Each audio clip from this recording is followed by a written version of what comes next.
Hi, this is Pranav Guha Thakurta from EduTV. With us is Mr. Bhatnagar, Mr. Ashish Bhatnagar, who is the principal of International School, Seychelles, and he has got wonderful experience in schools as well as higher education also in India.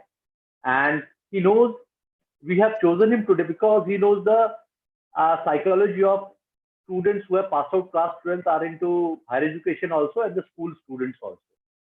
Mr. Bhatnagar, welcome to the show. Sir, Very good morning, Mr. Pranav, and good morning, everyone. Yeah, thank you. Thank you for calling me here. no, I'm you, sir. You're most welcome. Yeah. Sir, because of because of last 2 years, a lot of things have changed. They are not as usual as like till 2019. Now, the class 12 students, they are seeing their seniors also. They are unaware what is going to happen to them. Will they able to get good colleges, universities? Plus, there is a lot of anxiety. So they are unable to meet their friends. They are captive at their home. No fun, no exercises, no games, no meeting friends, no other activities, school activities also, maybe debatics, other things, dramatics, fine. And even classroom education, which is very important. Peer learning is missing. So what is your advice for them, sir? Well, it's a very, very relevant question, Mr. Pranav. Uh, I can completely understand the anxieties going on in the minds of the youngsters and the adolescents at the moment. And being the head of a school, in fact, even we faced similar situation. Of course, in Seychelles, we were lucky to like have our regular schools up until end of December 2020. It's only start of 2021 that we started having online classes because of the pandemic outbreak here. Uh, so coming back to your question of like anxieties, uh, I completely agree with you that like the peer learning or the physical presence in the school, it means a lot to the students. It's very, very important for the mental and emotional well-being of the students. Uh, they miss their like friends. They miss interacting with their teachers.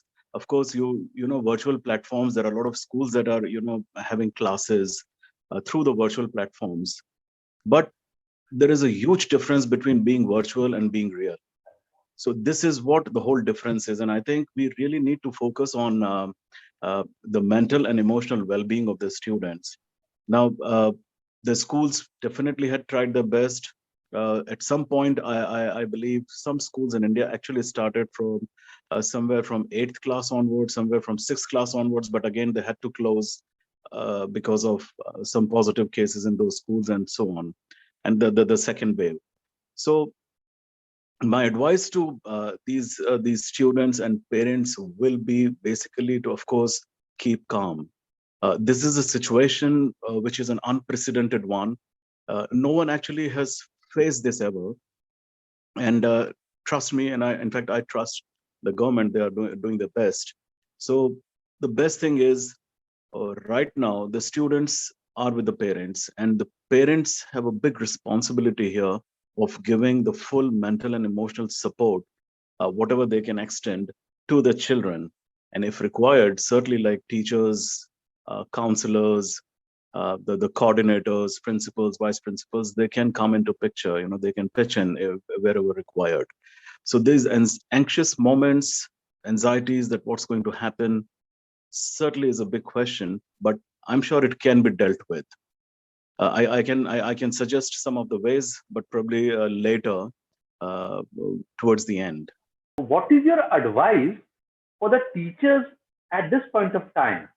I'm sure you must be counseling teachers also because they had to change their way of teaching, they had to change the complete things, and they did it in a very nice way. So, what is your advice for them, sir? Well, first of all, I would like to begin, with a big salute to the teachers. The teachers are also one of the frontline warriors during this pandemic. Let me tell you. Of course, unfortunately, the teachers haven't got their due credits, but trust me, they have played a huge, huge role in keeping the teaching and learning going on. It's a continuous process. It shouldn't stop. And teachers at most of the places and most of the schools, it did not stop. They did their best. So for teachers also, my advice would be that yes, whatever you have done, excellent. I even would like to congratulate them that a lot of them were not tech savvy. They really stepped up. They learned the new technologies, a lot of new platforms they explored. Like, okay, when it comes to ICT teachers or computer science teachers, they might be familiar with a lot of platforms. But even if you talk of, say, using any learning management system or a learning platform like such as, say, Zoom or Google Classroom or Webex or, like all these platforms were never touched by these teachers, but they came up, they stepped up, and they learned these new skills. So very well done. But what I would suggest still is that keep on exploring new interactive ways, new interactive tools. There are a lot of such academic tools, or I would say digital technology tools available for you, which can be integrated with different LMS platforms, like there are Chrome extensions which are available, and there are small softwares which are available that can be integrated. So keep learning, like be lifelong learners. Of course, we all teachers are. So keep that learning door open and keep on learning these new technologies and new skills that will be really helpful, because trust me, this hybrid learning is going to be on. Even if, let's say, after 2 months, 3 months, 4 months, we reopen the school, but somewhere down the line, the hybrid learning is going to stay here, and the teachers will have to, keep themselves updated with the latest in the educational technology.